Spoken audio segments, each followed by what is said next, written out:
See, I've suddenly become a fan of the right to bear arms because what I'm seeing and hearing is ringing some type of historical alarm. I've suddenly become a fan of the right to bear arms because what I'm seeing and hearing is ringing some type of historical alarm.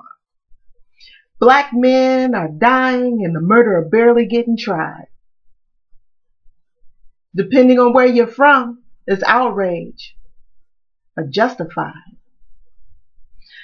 See, honestly, the police brutality doesn't surprise me. The issue was that this was televised and the murderers went free.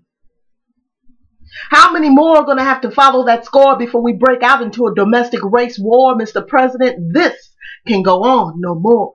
Scaredy cats with straps just can't be shooting at us just because we're black, and I don't give a fuck if I was talking smack because the Constitution is supposed to have my back and I can't act like this does not affect me because I have cousins and nephews who share the same DNA as me.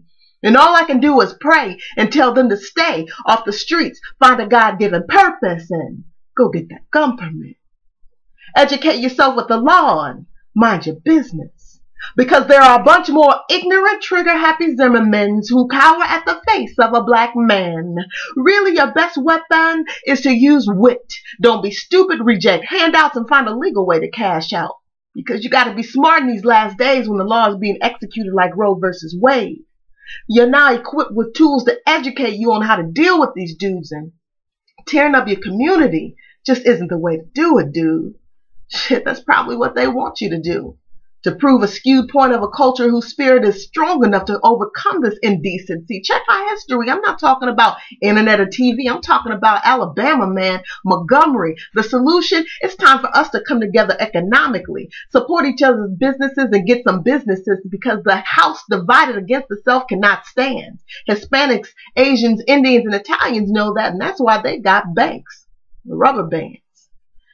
Yes, we have a history of getting our families torn apart and sold, black fathers never coming home, and many families are still recovering from it. And even after all these years, it's said that we should just get over it.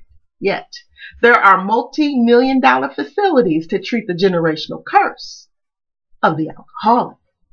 Saying things aren't right, things aren't fair. But every knee will bow and tongue confess when they meet their maker, and you won't be able to blame anyone because you have to account for you. So it's kind of like that in a court of law.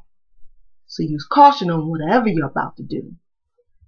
See, I've suddenly become a fan of the right to bear arms because what I'm seeing and hearing is ringing some type of historical alarm. I've suddenly become a fan of the right to bear arms because what I'm seeing and hearing is ringing some type of historical alarm.